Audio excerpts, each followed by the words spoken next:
INB news కి స్వాగతం. ముందుగా హెడ్లైన్స్.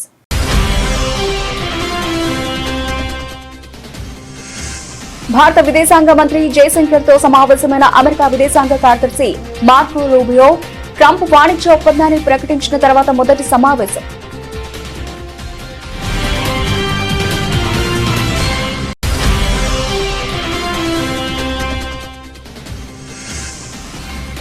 కాంగ్రెస్ అగ్రనేత రాహుల్ గాంధీపై కేంద్ర మంత్రి గిరిరాజ్ సింగ్ సంచలన వ్యాఖ్యలు. పార్లమెంట్ కాంగ్రెస్ పార్టీ కార్యాలయంగా భావిస్తున్నారంటూ విమర్శ.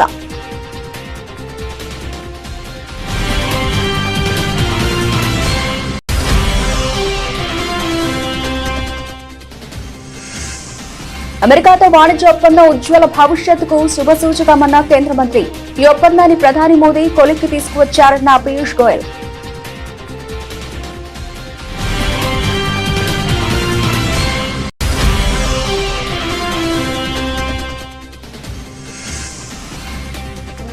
ఎస్ఎఫ్డిఆర్ పరీక్ష విజయవంతం. భారత రక్షణ రంగంలో కీలక ముందడుగు.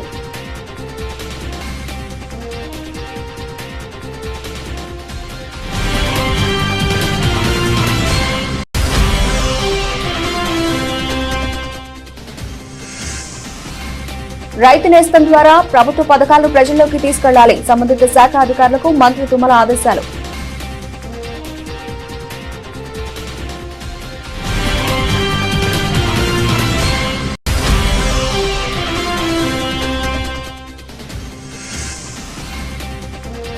వ్యవసాయం, దాని అనుబంధ రంగాలపై ఉన్నతాధికారులతో సీఎం చంద్రబాబు సమీక్ష. ఆక్వా సాగు వివరాల నమోదు తప్పనిసరి చేస్తూ కీలక నిర్ణయం.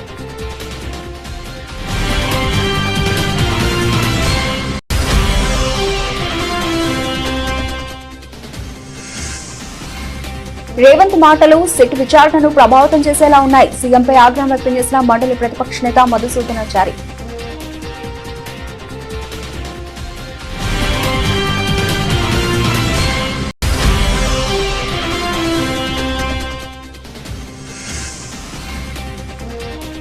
తప్పును ఒప్పు అని చెప్పేందుకే కేబినెట్ భేటీ. మాజీ మంత్రి వెల్లంపల్లి శ్రీనివాస్ ధ్వజం.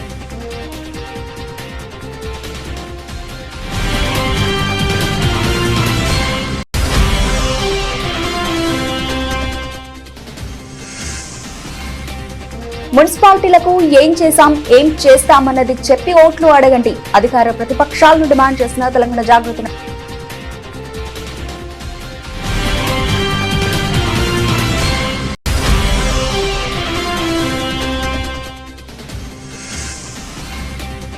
లడ్డు అంశంలో తిరుమలలో ప్రమాణం చేయడానికి మేము సిద్ధం, మీరు సిద్ధమా? చంద్రబాబుకు సవాల్ విసిరిన వైసీపీ నేత సతీష్ రెడ్డి.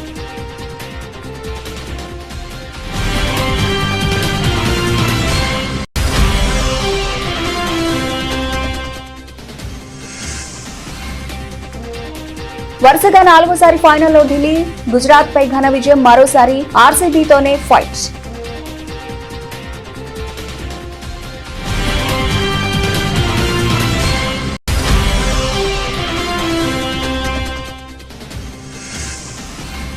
ఐటీ సెక్టార్లో అమ్మకాలు నష్టాలతో ప్రారంభమై కాసేపటికే కోలుకొని లాభాల బాట పట్టిన దేశీయ సూచీలు.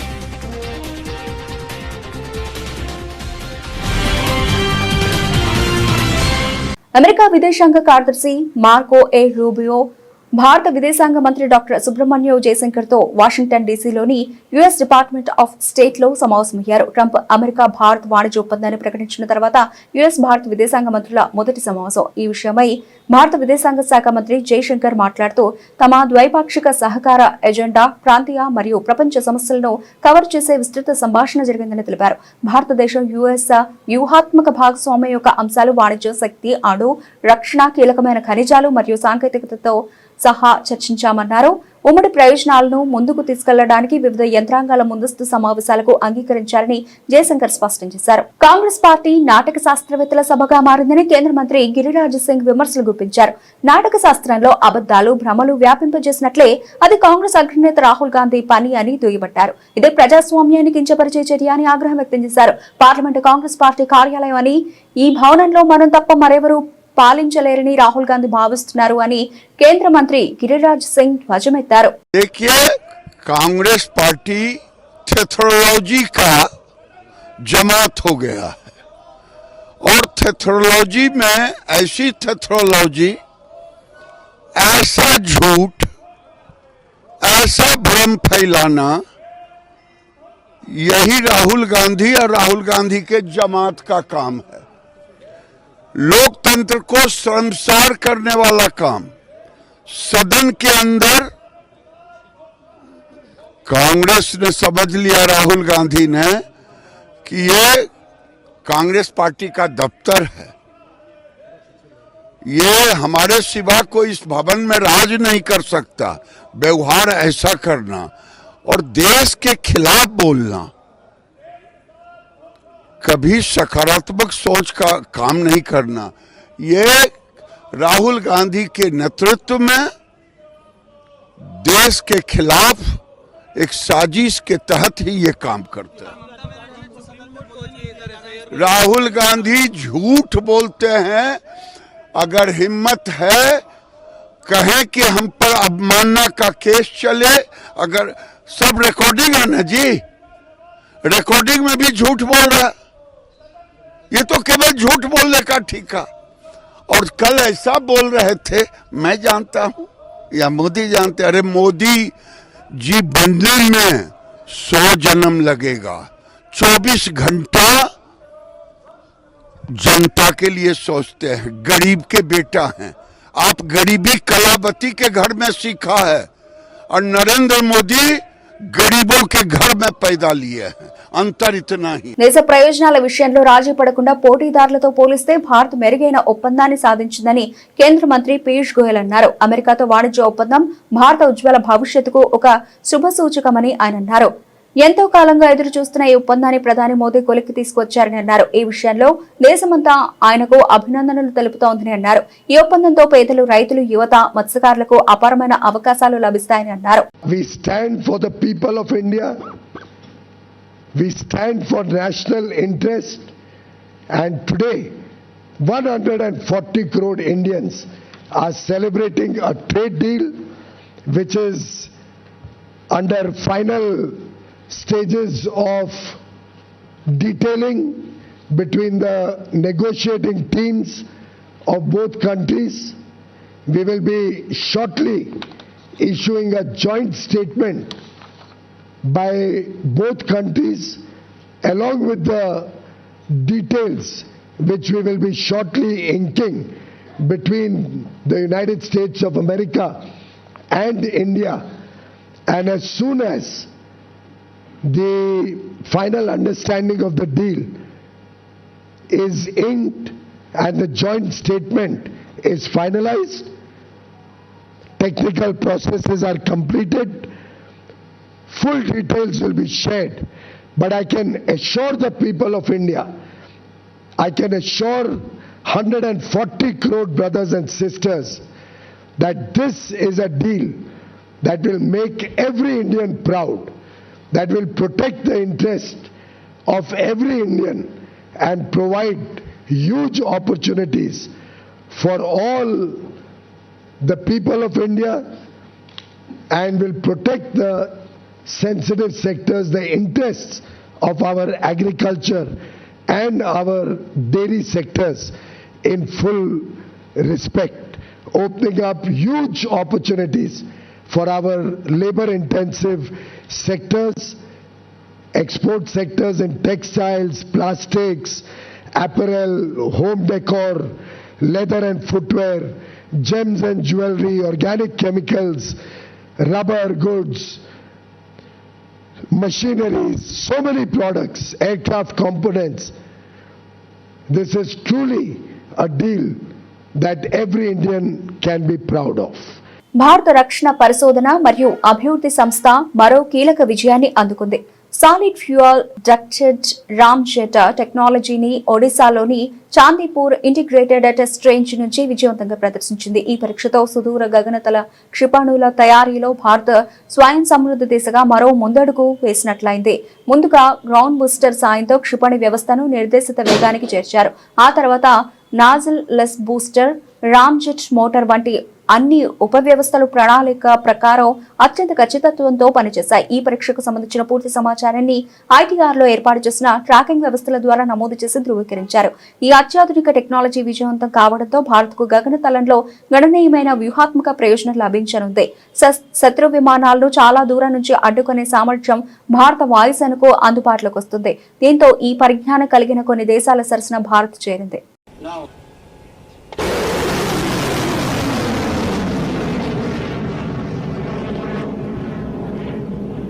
ప్రభుత్వం చేపడుతున్న సంక్షేమ పథకాలను రైతు నేస్తం కార్యక్రమం ద్వారా ప్రజలకు తీసుకెళ్లాలని వ్యవసాయ శాఖ మంత్రి తుమ్మల నాగేశ్వరరావు సంబంధిత అధికారులను ఆదేశించారు. రైతులు ఎక్కడ ఎక్కువ సంఖ్యలో ఈ కార్యక్రమంలో పాల్గొనేలా చూడాలని, రైతు నేస్తం బలోపేతమయ్యేలా చర్యలు తీసుకోవాలని సూచించారు. సచివాలయం నుంచి మంత్రి తుమ్మల వీడియో కాన్ఫరెన్స్ లో పాల్గొన్నారు. రైతుల అవసరాల మేరకు అంశాలను ముందస్తుగానే నిర్ణయించాలని, వాటికి అనుగుణంగా అధికారులు సమాచారం, రైతుల అనుభవాలు, విజయగాథలను క్రోడీకరించి రైతులకు అవగాహన కల్పించాలని తుమ్మల ఆదేశించారు. యూరియా యాప్ పనితీరుపై రైతులు సంతృప్తి వ్యక్తం చేసినట్లు మంత్రి తెలిపారు. కార్యక్రమంలో రాష్ట్ర వ్యవసాయ శాఖ డైరెక్టర్ డాక్టర్ బి గోపి, వివిధ జిల్లాల వ్యవసాయ శాఖ అధికారులు, శాస్త్రవేత్తలు పాల్గొన్నారు. ఆంధ్రప్రదేశ్ వ్యవసాయ రంగంలో విప్లవాత్మక మార్పులకు శ్రీకారం చుడుతూ ఏలూరు జిల్లాలో సుమారు 500 ఎకరాల విస్తీర్ణంలో అంతర్జాతీయ స్థాయిలో కోకో సిటీ ఏర్పాటు చేయాలని ముఖ్యమంత్రి చంద్రబాబు అధికారులను ఆదేశించారు. వ్యవసాయం, దాని అనుబంధ రంగాలపై సచివాలయంలో ఉన్నతాధికారులతో నిర్వహించిన సమీక్షా సమావేశంలో కీలక నిర్ణయం తీసుకున్నారు.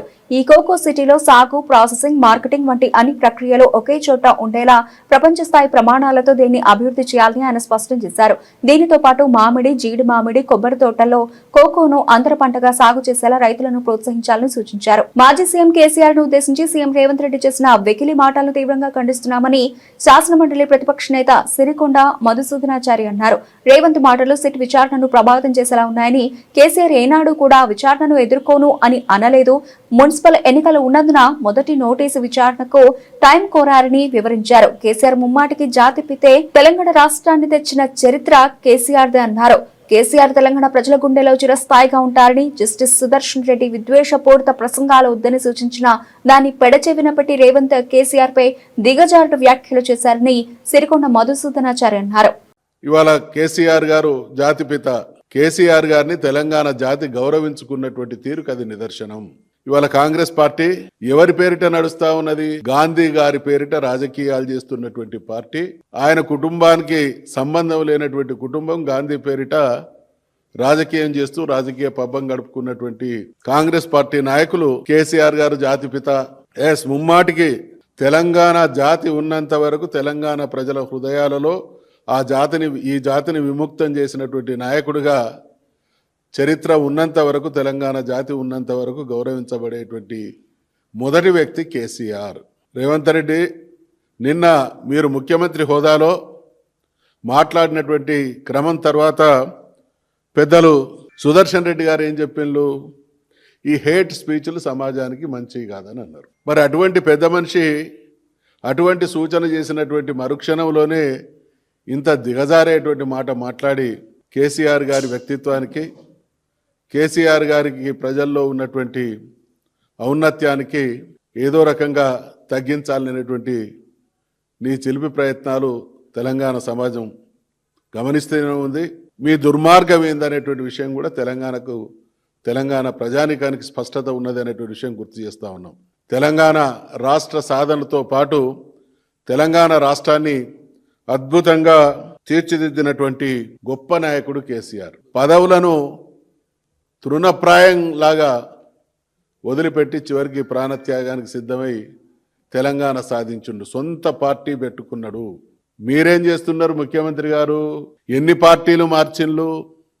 మంది పార్టీలలో వచ్చి ఇవాళ ఇది ఒక వెకిలి వేషం అయితే, ఇంకొక దుర్మార్గం కేసీఆర్ గారి పాలనను మరిపించేటువంటి పాలన, అంతకంటే గొప్ప పాలన అందిస్తామనేటువంటి హామీలు ఇచ్చి ఇవాళ ఎటువంటి దిగజారుడు ప్రభుత్వం, ఎటువంటి గారడి ప్రభుత్వం. తిరుమల లడ్డు వ్యవహారంలో తమ ప్రభుత్వంపై వేసిన నిందను సమర్థించుకునేందుకు ఒక తప్పును ఒప్పు అని చెప్పేందుకే రాష్ట్ర మంత్రివర్గం సమావేశమైందని మాజీ మంత్రి వెల్లంపల్లి శ్రీనివాస్ ధ్వజమెత్తారు. తిరుమల లడ్డు ప్రసాదంలో వాడిన నెయ్యిలో జంతుకొవ్వు, పందికొవ్వు, చేప నూనె కలిసిందని ఇన్నాళ్లు సీఎం, డిప్యూటీ సీఎం చేసిన ఆరోపణలు పూర్తిగా అవాస్తవమని, ప్రతిష్టాత్మక ల్యాబ్లు, ఎన్డీడీబీ, ఎన్డీఆర్ఐ తేల్చి చెప్పడం, అదే విషయాన్ని సుప్రీంకోర్టు నియమించిన సిట్ కూడా తన ఛార్జ్షీట్లో స్పష్టం చేయడంతో దిక్కుతోచిన ప్రభుత్వం మళ్లీ విచారణకు సిట్ ఏర్పాటు చేయాలని నిర్ణయించడం తప్పు అని పార్టీ కేంద్ర కార్యాలయంలో మీడియాతో మాట్లాడిన వెల్లంపల్లి శ్రీనివాస్ స్పష్టం చేశారు. అనిల్ సింఘాల్ యువగా నియమించబడ్డారు. మా ప్రభుత్వం వచ్చాక నియమించాల ఆయన్నేమి 2017లోనే అతను యువగా నియమించారు. అతను టర్మ్ ఉన్నంత వరకు కంటిన్యూ చేశారు. మరి అటువంటి పోని సింఘాల్ మీద మీకు అదే ఇబ్బందులు ఉంటే మళ్ళీ ఎందుకు కొత్తగా ఎందుకు నియమించారు? అతన్ని ఎవరు నియమించమని చెప్పారు? ఎవరు ఒత్తిడి చేశారు? సమాధానం లేదు.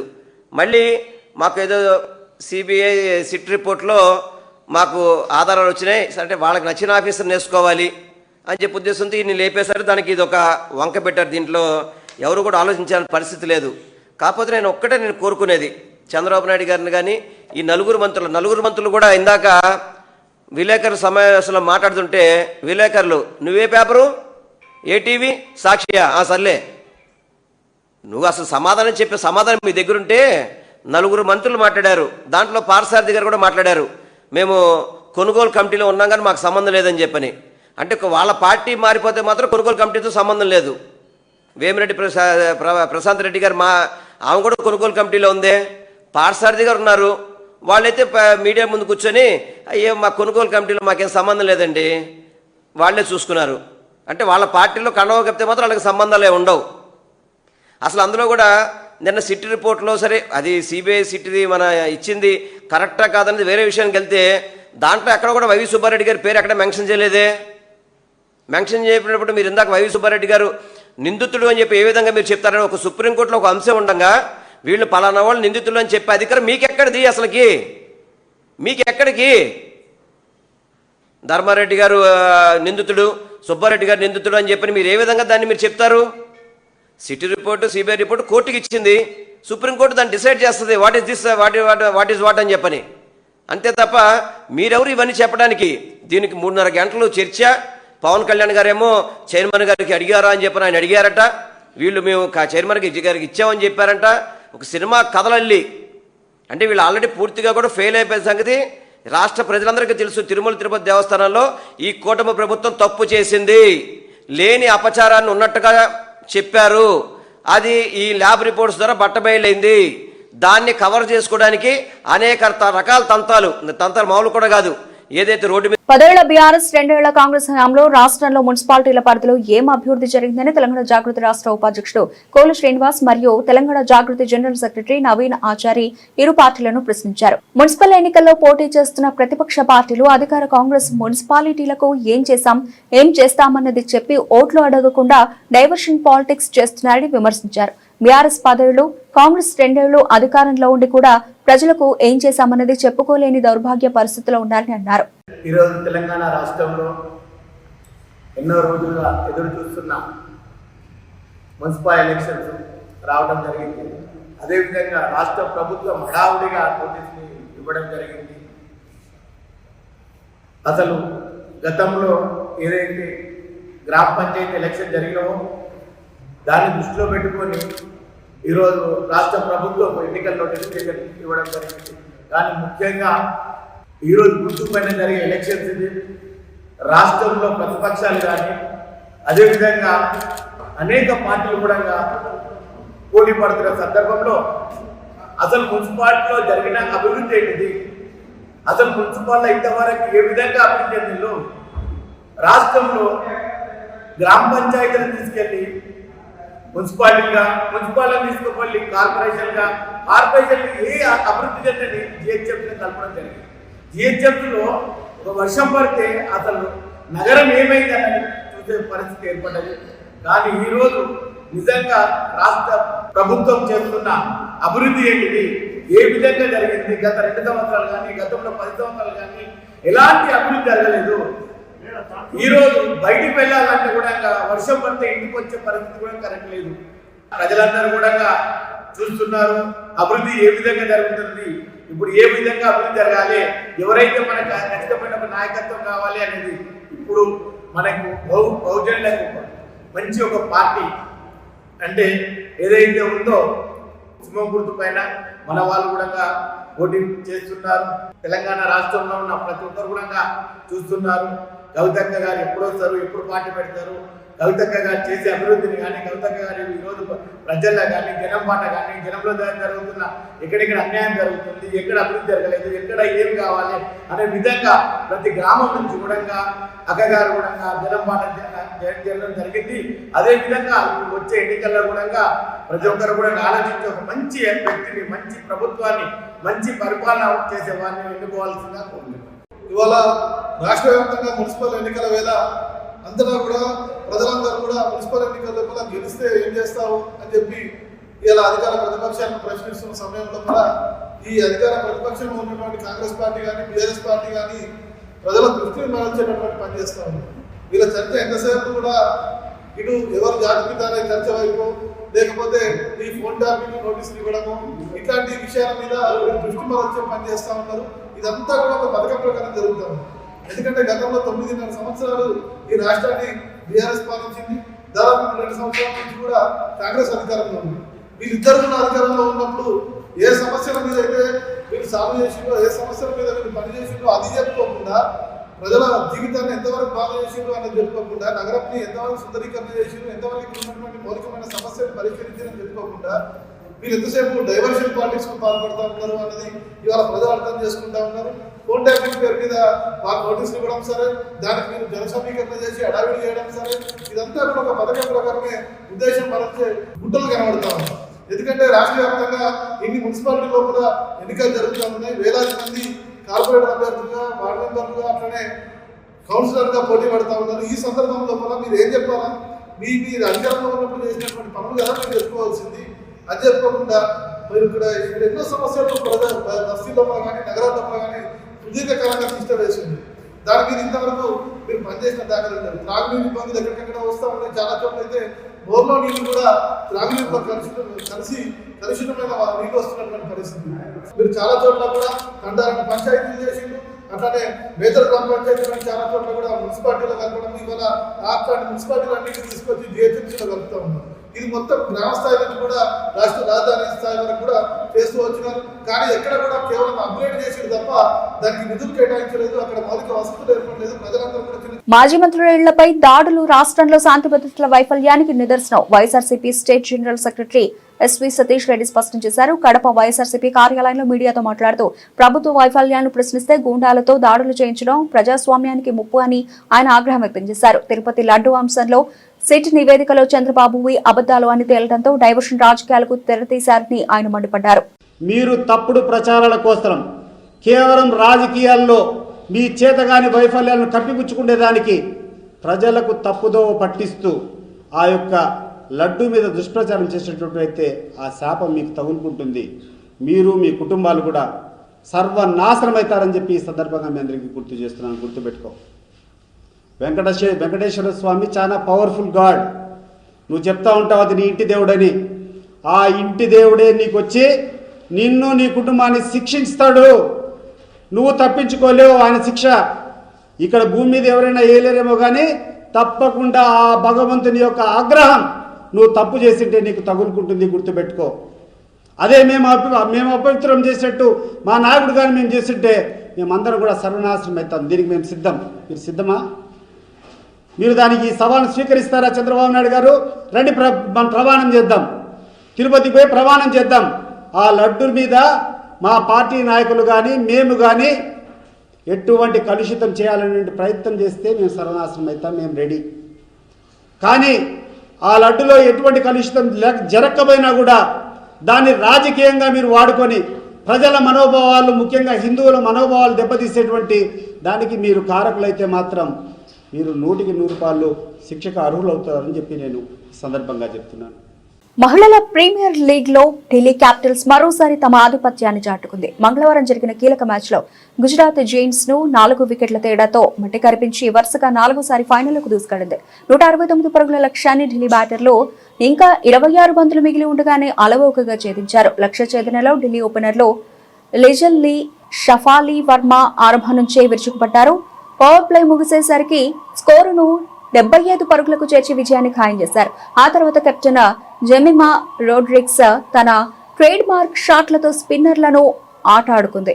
లారా ఓల్వార్డ్స్ నిలకడగా ఆడి జట్టును విజయ తీరాలకు చేర్చింది. అంతకుముందు టాస్ ఓడి బ్యాటింగ్ కు దిగిన గుజరాత్ జైంట్స్ నిర్ణీత 20 ఓవర్లలో 7 వికెట్ల నష్టానికి 168 పరుగులు చేసింది. వికెట్ కీపర్ బెత్ మోనీ ఒంటరి పోరాటం చేయగా జార్జియా వైర్హామ్ చక్కని సహకారం అందించింది. ఢిల్లీ బౌలర్లలో చిన్నల్ హెన్రీ 3 వికెట్లు తీసి గుజరాత్ పరుగుల వేగానికి బ్రేక్లు వేసింది. ఈ గెలుపుతో ఢిల్లీ క్యాపిటల్స్ టైటిల్ పోరుకు సిద్ధమైంది. ఫైనల్లో రాయల్ ఛాలెంజర్స్ బెంగళూరుతో ఢిల్లీ తలపడనుంది. ఆర్టిఫిషియల్ ఇంటెలిజెన్స్ కారణంగా ఐటీ రంగం తీవ్ర పోటీని ఎదుర్కొంటుందనే అంచనాలు వెలువెత్తుతున్న నేపథ్యంలో మదుపర్లు అప్రమత్తమయ్యారు. ఫలితంగా ఐటీ రంగ షేర్లు నేలచూపులు చూస్తున్నాయి. ఇన్ఫోసిస్, ఎల్టీఐ, మైండ్ట్రీ, విప్రో వంటి సంస్థల షేర్లు భారీగా అమ్మకాల ఒత్తిడిని ఎదుర్కొంటుండడం సూచీలను వెనక్కి లాగుతోంది. ఫలితంగా సూచీలు భారీ నష్టాలతో ప్రారంభమయ్యాయి. అయితే ఆ తర్వాత నష్టాల నుంచి కోలుకున్నాయి. ప్రస్తుతం సెన్సెక్స్, నిఫ్టీ స్వల్ప లాభాల్లో ఉన్నాయి. గత సెషన్ ముగింపుతో పోల్చుకుంటే బుధవారం ఉదయం దాదాపు 500 పాయింట్ల నష్టంతో మొదలైన సెన్సెక్స్ ఆ తర్వాత మరింత కిందకు వెళ్లింది. అయితే కాసేపటికే భారీ నష్టాల నుంచి కోలుకుని లాభాల బాట పట్టింది. ప్రస్తుతం ఉదయం 10:15 సమయంలో సెన్సెక్స్ 39 పాయింట్ల లాభంతో 83,778 వద్ద కొనసాగుతోంది. మరోవైపు నిఫ్టీ కూడా సెన్సెక్స్ బాటలోనే కదలాడుతోంది. ప్రస్తుతం 51 పాయింట్ల లాభంతో 25,779 వద్ద కదలాడుతోంది. బ్రిటన్ ముగించే ముందు హెడ్లైన్స్ మరోసారి.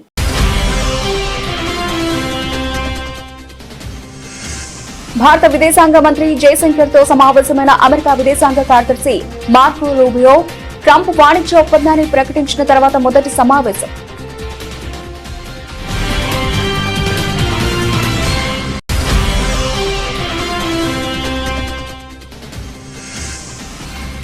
కాంగ్రెస్ అగ్రనేత రాహుల్ గాంధీపై కేంద్ర మంత్రి గిరిరాజ్ సింగ్ సంచలన వ్యాఖ్యలు. పార్లమెంట్ కాంగ్రెస్ పార్టీ కార్యాలయంగా భావిస్తున్నారంటూ విమర్శ.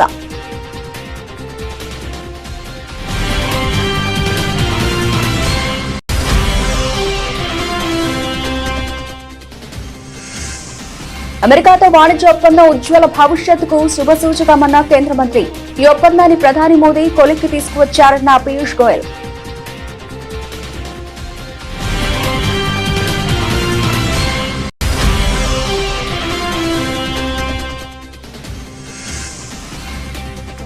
ఎస్ఎఫ్డిఆర్ పరీక్ష విజయవంతం. భారత రక్షణ రంగంలో కీలక ముందడుగు.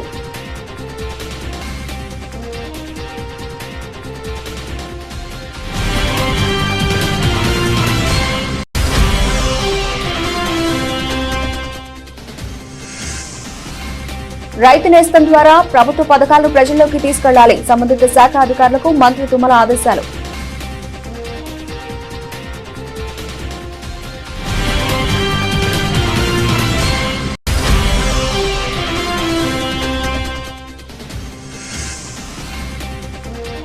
వ్యవసాయం, దాని అనుబంధ రంగాలపై ఉన్నతాధికారులతో సీఎం చంద్రబాబు సమీక్ష. ఆక్వా సాగు వివరాల నమోదు తప్పనిసరి చేస్తూ కీలక నిర్ణయం.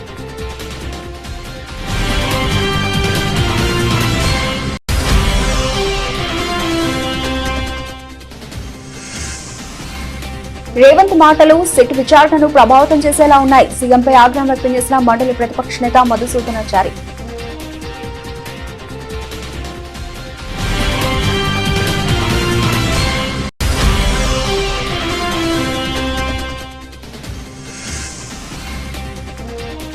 తప్పును ఒప్పు అని చెప్పేందుకే కేబినెట్ భేటీ. మాజీ మంత్రి వెల్లంపల్లి శ్రీనివాస్ ధ్వజం.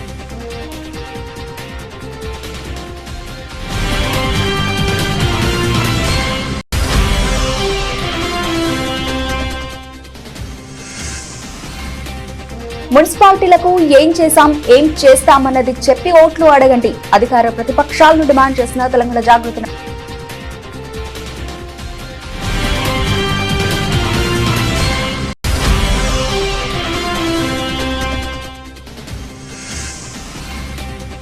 లడ్డు అంశంలో తిరుమలలో ప్రమాణం చేయడానికి మేము సిద్ధం, మీరు సిద్ధమా?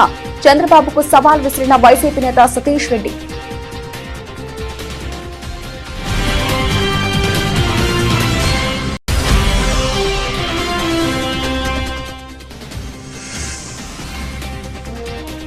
వరుసగా 4వసారి ఫైనల్లో ఢిల్లీ, గుజరాత్ పై ఘన విజయం. మరోసారి ఆర్సీబీతోనే ఫైట్.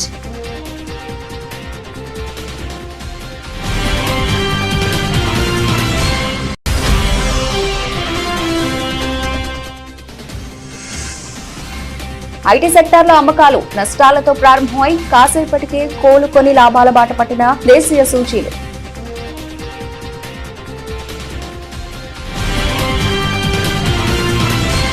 ఇవి ఇప్పటివరకు నబలిచిన అప్డేట్స్. మరిన్ని అప్డేట్స్ తో మళ్ళీ కలుద్దాం. అంతవరకు సెలవు. నమస్తే.